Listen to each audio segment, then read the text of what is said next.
Regis. Couldn't have picked some other place to meet.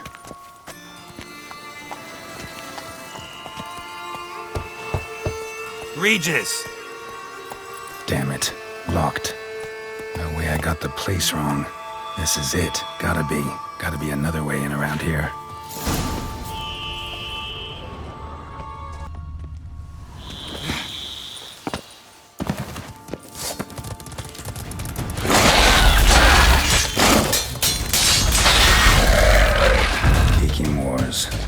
Had victuals aplenty around here.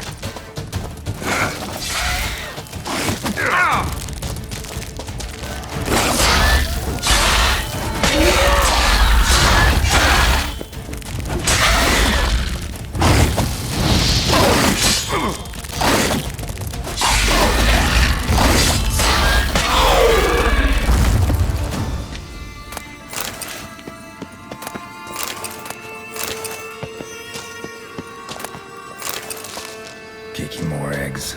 Need to incinerate these to ash.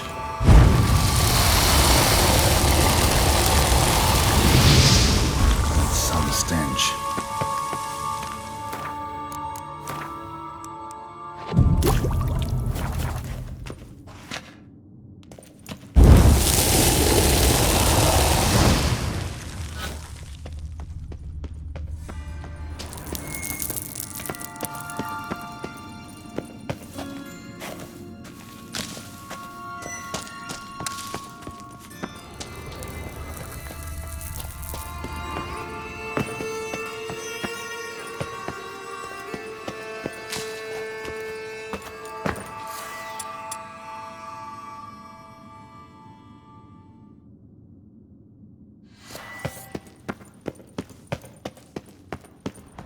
Nahalani's eye.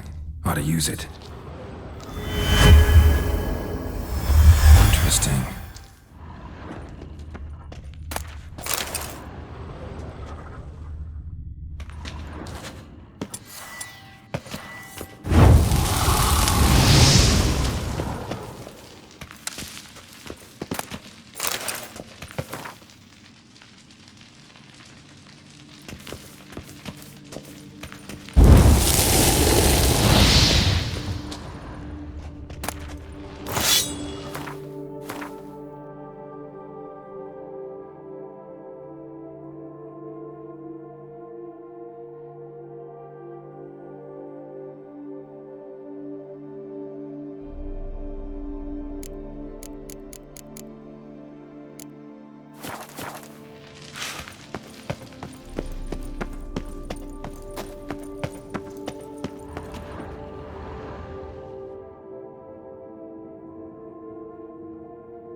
Agreed to meet a vampire at a cemetery. How much more cliché can you get?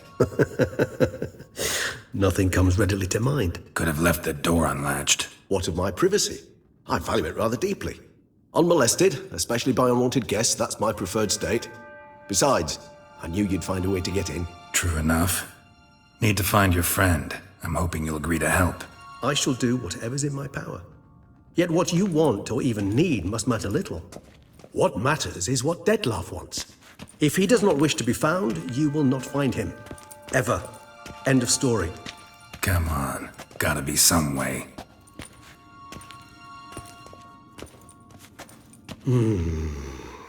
Vampires can evade detection by the senses, and no divination magic works on us. Even the most precise megascope would be useless. And this? Could this help? Wherever did you get that? Off one of the beast's victims, found by a bend in the river. Body was chopped in pieces. 3 of those pieces were hands. Hand with the ring seemed the odd one out. Abruxa had taken an interest in it.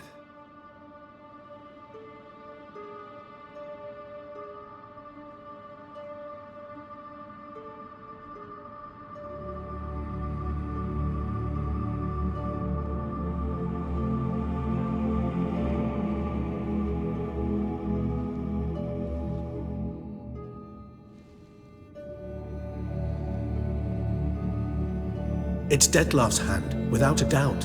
It will do splendidly. The hand. What do you plan to do with it? You've heard of Kovinaris' theory of tissue memory retention. Rings a distant bell.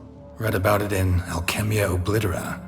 There's a copy at Kaer Morhen, tattered, nearly disintegrated. But if memory serves, Kovinaris never managed to prove it worked. He did prove it, just never managed to publish his findings.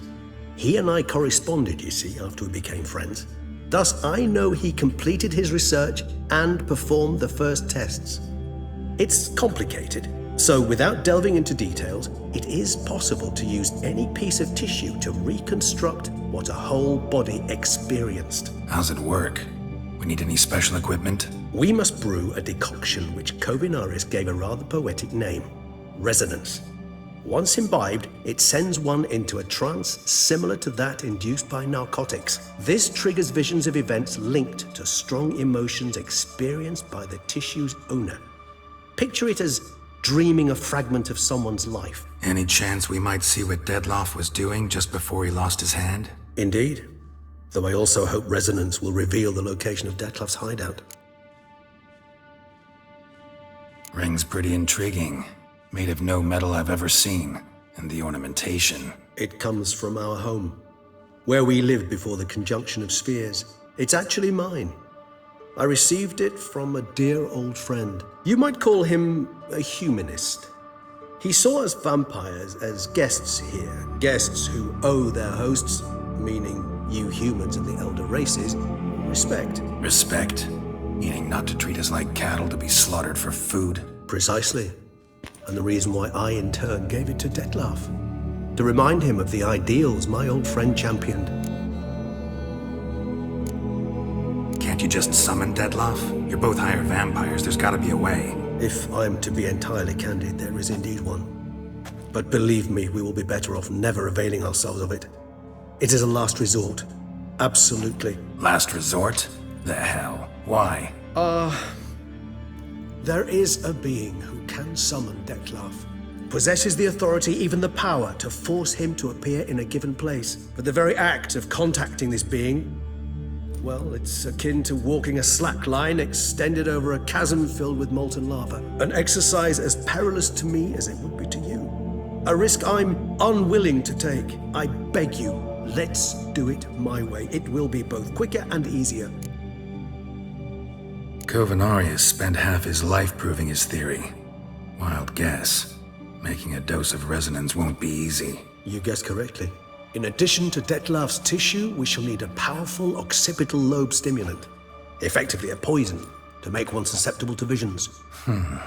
Well, got a few ingredients to choose from. Unfortunately, all are pretty rare. There's Mamoon glands, but closest ones I know of are in Vizima. A spotted white saliva would also serve, but they were culled to extinction over a century ago. Could go with a kobold's eyes, but the creatures are sentient. Rather not gouge one's eyes out. Given that we lack the time to sleuth this out ourselves, permit me to summon some help.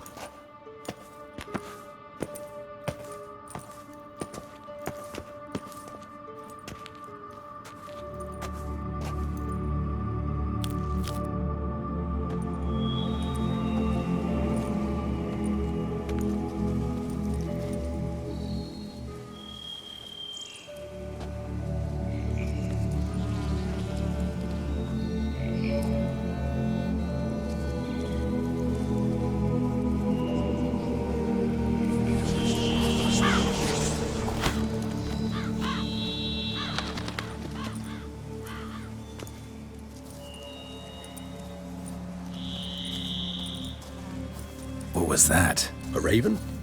Rather a common sight at this latitude. Very intelligent fowl. I asked him to look for the creatures you mentioned. Him and his brethren. Perhaps they'll find one in the area, and I would hazard that a flock of ravens will spy any said creature faster than a solitary witcher would. With all due respect to your skills, my friend. It will take them some time, nonetheless, so perhaps you'd care for a snifter of mandrake. Rarely say no to a snifter. Sadly, this is but a weak infusion rather than a proper distillate. Even better. I remember your mandrake hooch. Made people say things they'd have rather kept to themselves. Now, what could Geralt of Rivia prefer to keep to himself?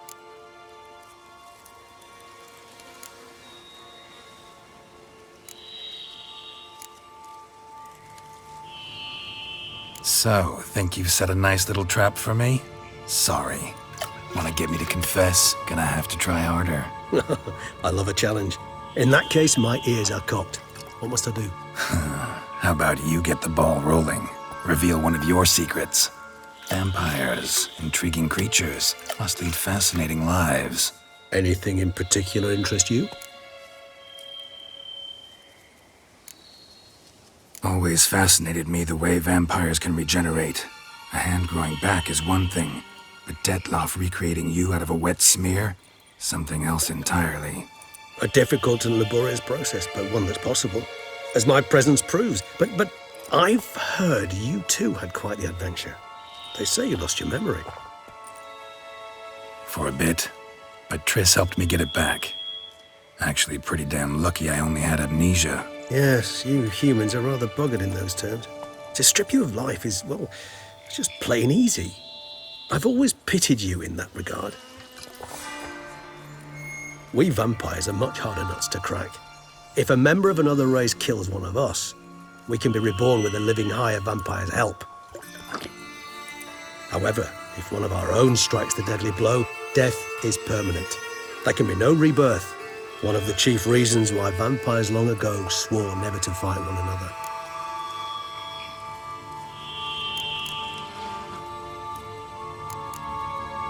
Curious what you did after you were reborn. As I'm sure you can surmise, at first I was thoroughly absorbed with recovering.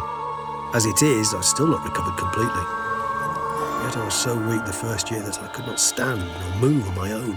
Detlaff bore my weakness bravely, showed great patience. If not for him, I wouldn't be here, and I'd have regenerated far slower. Once I could at last stand unassisted, I set off for Bruges, from my one-time home of Dillingen. There I led the peaceful life of a rural healer and surgeon, enjoying my neighbours' respect and, in fact, constituting the exact opposite of the monstrous vampire the populace imagines. Bruges, you say? Rebirth make you sentimental? Perhaps a dash. But what of you? Where have you been? Ever find your Cirilla? Back then, yeah. But we parted again soon after. And when the time was ripe, she came back, defeated the Wild Hunt together. Seems I certainly missed quite a bit while I was absent. True enough. But it's a conversation we'll have another time. Need to know more about you now. Gotta ask you the big question, one everyone wonders about. What happens after death? You wish me to tell you if the human belief in the gods is well-founded? Well, that I do not know. We vampires differ exceedingly from you humans. Our matter, that of which we are composed, can exist without form. We require neither a heart, nor a brain, nor air to breathe. But were you dead? As humans understand death, yes. Feel anything? Understand anything? It's rather hard to explain. I felt something very unsettling. Something I cannot even name, for I did no reasoning. Only after rebirth did I begin to understand that what I had felt was cold and unimaginable fear. If not for Detlaff, I might have drowned in an eternity of icy terror. Can't have been alive then. Sheesh, experience like that must be vicious. Indeed, it's hard to compare to anything I know. Yet you are aware we don't see death as you do. The way you cling to life, we find it entirely peculiar. You are mortals, ergo it's a foregone conclusion. You will die.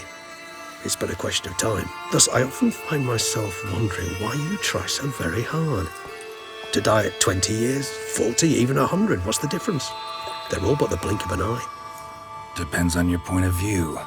Man who's got 1,000,000 crowns to spend can't possibly understand one who's only got 20. Very true. One's outlook can indeed change much. Got a new life, a new body. That Give you a new start? Blank slate? Starting all anew is a very broad concept. What exactly do you mean? Your blood addiction, say. Wondering if your body's the same, if it still remembers. Maybe if you drank now, you wouldn't get hooked. All addictions are a form of slavery. Re-addiction's not a risk I'm willing to take, just to test a hypothesis about corporeal regeneration and whether propensities carry over. Fair enough. Curiosity, that's all. Sorry. Not to worry, Geralt. Curiosity is a natural reaction under the circumstances, apart from which I've always valued that trait in you.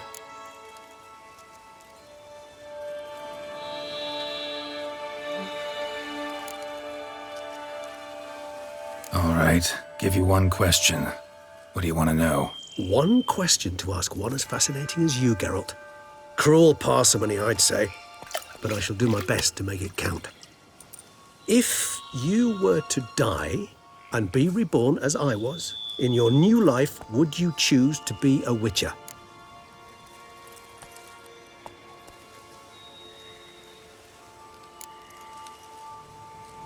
That's what interests you most? Whether I'd like to be a Witcher again? Many things interest me, but we've not much time left. Please answer. Never chose to be a Witcher. Fate chose for me. Had it been my choice, I'd have picked a different profession. A profession where I wouldn't have to risk my life every minute of every day. Maybe even one that had earned me some respect. Thank you for being honest. Honesty is an attribute of the truly brave, and thus a privilege of the very few. Still no sign of your winged friend. Sure it understood what you wanted? Dead certain. Let's wait a bit longer. It'll return soon, don't doubt that for a moment.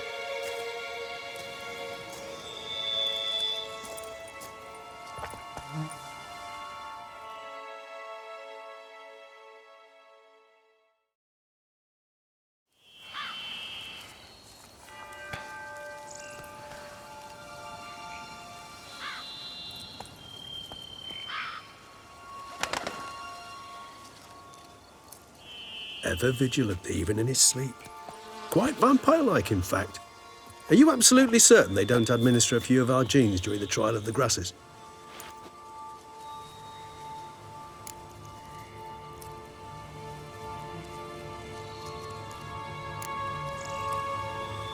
Appreciate the compliment. Got something for me? You were right. No kobolds or mamoons for miles around. Knew it. Allow me to finish. You see, there's this spotted white. It haunts an abandoned residence in the Caraberta woods. Impossible. My brethren hunted down every last spotted white before I was born. Then it seems you must revise your knowledge of spotted whites. For somehow this one managed to survive your brethren's onslaught. It seems I know this home it haunts. Recall a tale about it. Locals believe the place cursed. Perhaps that's how the white survived entirely unmolested. Whites rarely appear in the woods, even less likely to find them in abandoned human homes. They inhabit remote wildernesses, old abandoned cemeteries. What's your point? This might not be a spotted white after all. Your little helper might have made a mistake. I sincerely doubt it. Ravens are devilishly intelligent creatures, and they've highly developed observational skills. What exactly did they observe? The area around the estate, it's covered in spoons. Spoons? Spare me the skeptical smile. I'm but the bearer of this news. Or perhaps this spotted white is a hoarder, or the spoons are somehow related to the curse. Know anything else about this curse? I don't recall much in particular. Really don't attach much importance to such things. It was mentioned to me as an anecdote, no more. Come on, search your memory. Something, anything could be important. I believe it had a relation to hunger, or, perhaps greed, rapacity. Someone was punished for something. Textbook definition of a curse, pretty much. Sorry, Geralt, I try not to clutter my mind with the details of every far-fetched tale I happen to hear.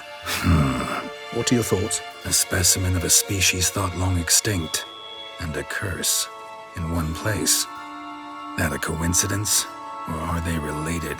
Ah, professional curiosity. Personally, I've nothing against you delving into this dilemma, but please remember we need the white's saliva. Nothing beyond that. Let's do this. Start making your decoction while I go get some saliva from that white. Uses it in its brews. Do you imagine the white will simply sell you some? Worst case scenario, I'll bring you its salivary glands. They ought to do as well. For a moment there, I imagined you asking the white to spit into a vial. Quite amusing as a thought, but the salivary glands will do fine indeed. So, see you later. Yes, till later. I shall start by perusing some tomes. Tomes? Thought you were gonna make this decoction. We require one last ingredient. Alas, obtaining it could prove a trifle toilsome. Thus, I hope to identify a suitable alternative. All right. Good luck. And to you, my friend.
Dressings, bandages.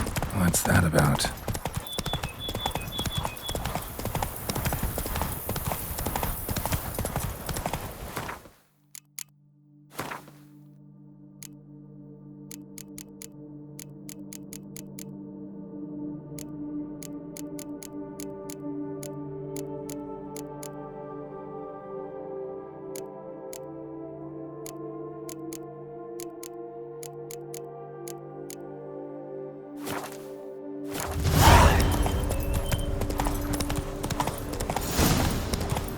Giving me no choice.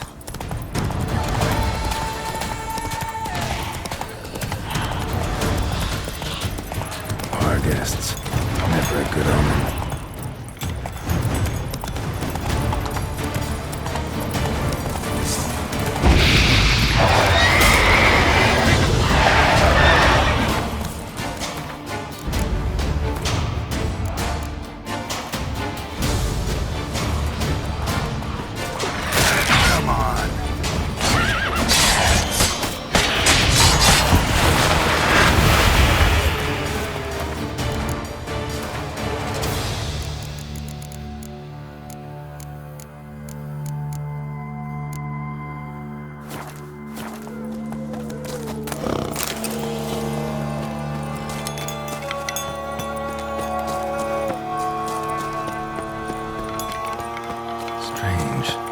I sense that the spoons are beating out some kind of rhythm, a message, trying to tell me something.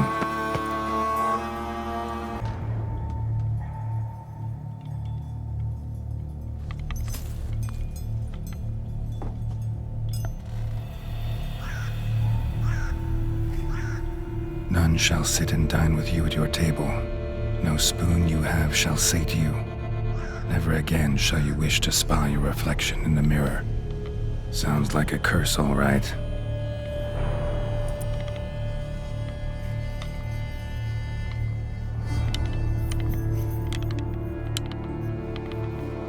Somebody's clearly obsessed. Regis mentioned the place might be cursed. Can't be a coincidence. Need to look around.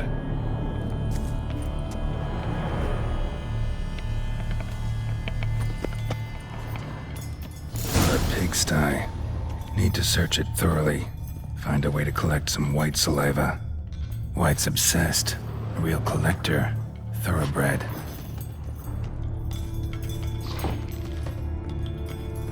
Spoon. Pretty ordinary. maybe a little old.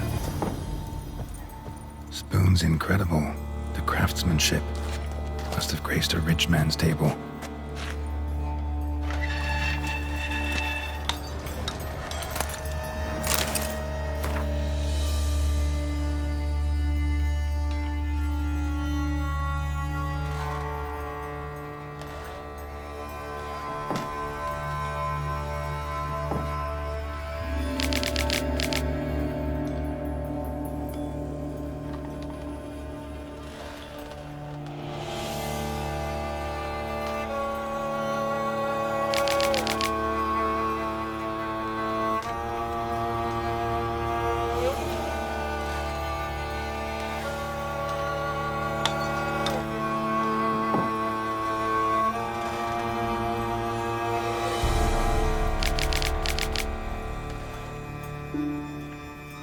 Poor girl.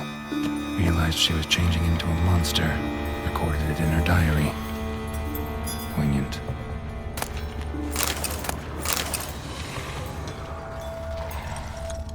Smashed mirror.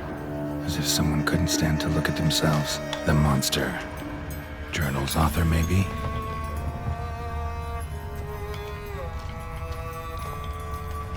No spoon you have shall sate you. Whatever lives here treated that literally. Still searching for the right spoon. Another spoon. Yep, just as normal as the last one. Spine key. Sophisticated crafting. Tag bears a description. White's a true collector. Skeletons. Doubt they came here willingly. This have anything to do with the curse?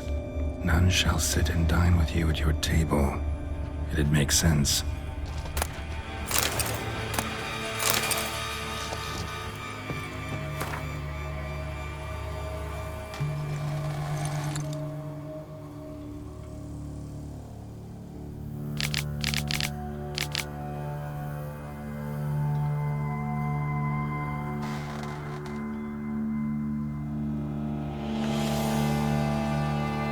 Woman's name scratched into this wooden spoon.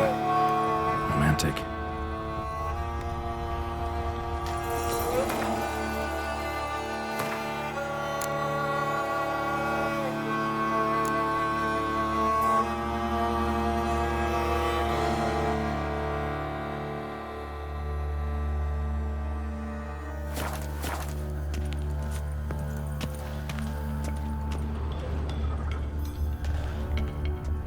White's obsessed. A real collector. Thoroughbred.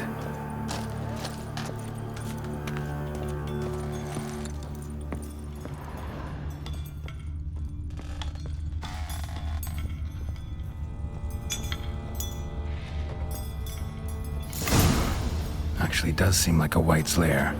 Bit atypical, but still. Cauldron should be somewhere around here. Spoon. Pretty ordinary. Maybe a little old.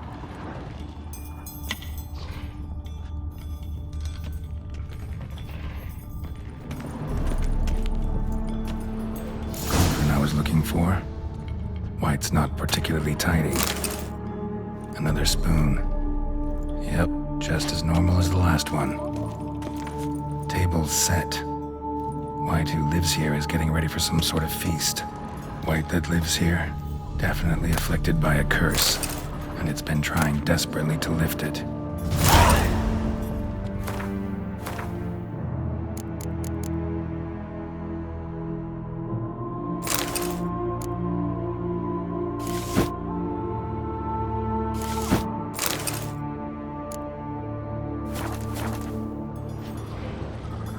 Cauldron's empty, unfortunately. Regis needs some brew. I'm afraid he won't get that. No choice but to hide and wait for the saliva glands and their bearer. Need a spot that'll let me observe the cauldron.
Not gonna hurt you. Wanna help? I've seen the words of the curse on the walls. Think I know how to lift it.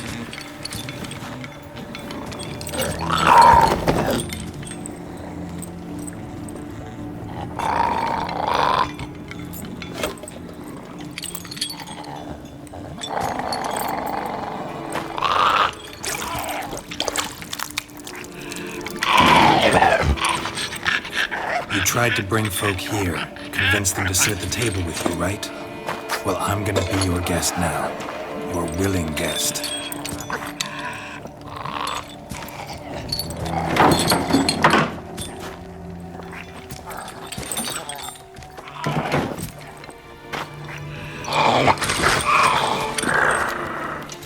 Just need a bit for Regis.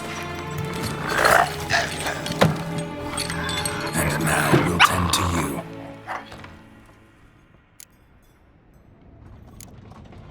Need to get this right. Words of the curse were, none shall sit and dine with you at your table.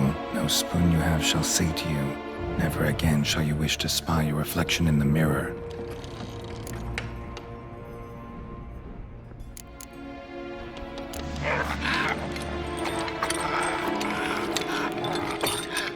We can't use spoons. No, that won't work. You've been looking for a spoon that would feed you, but there's no such spoon. We need to eat without spoons.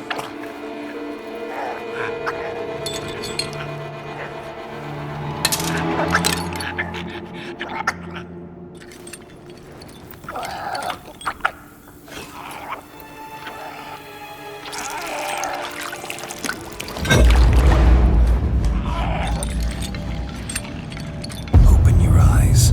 You need to see your likeness.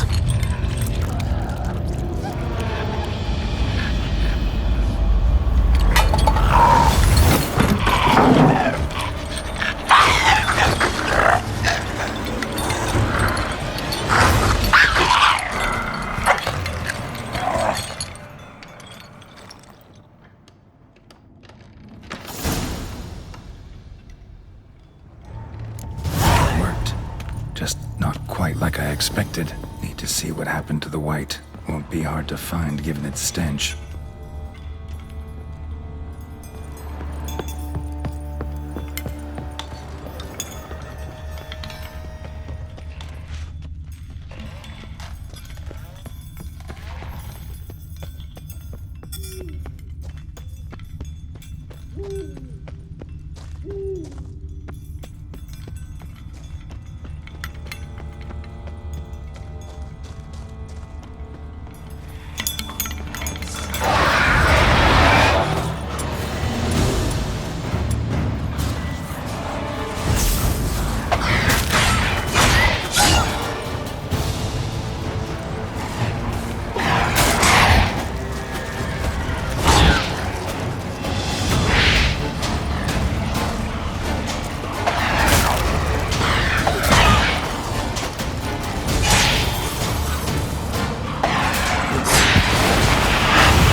not gonna hurt you.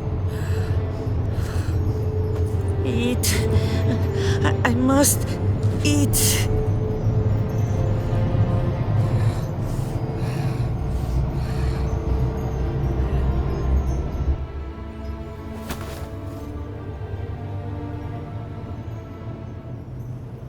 I'll take you someplace safe.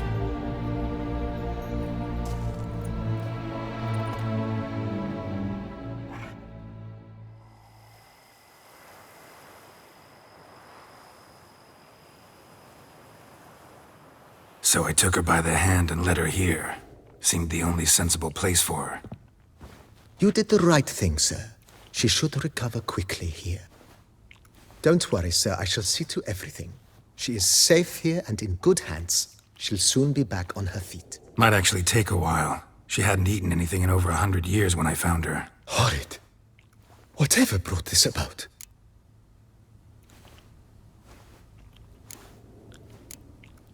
Told me her story on the way here.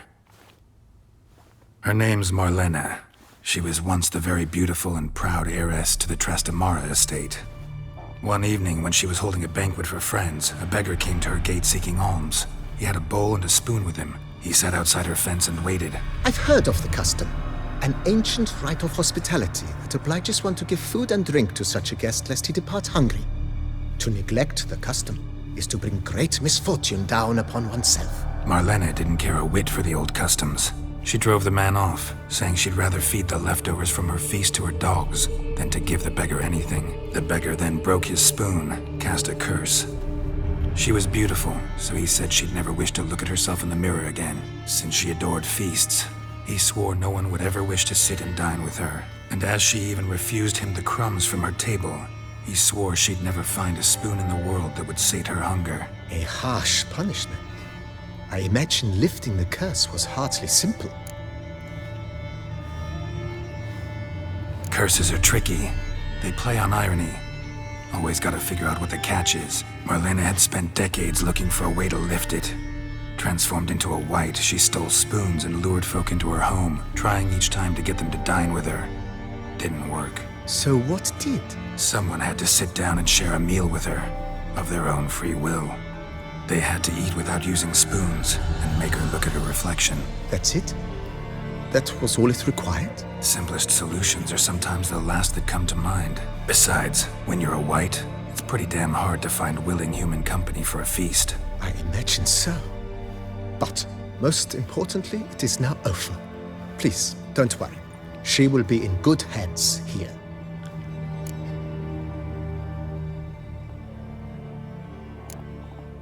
Thanks. Gotta get back to my business now. See you soon.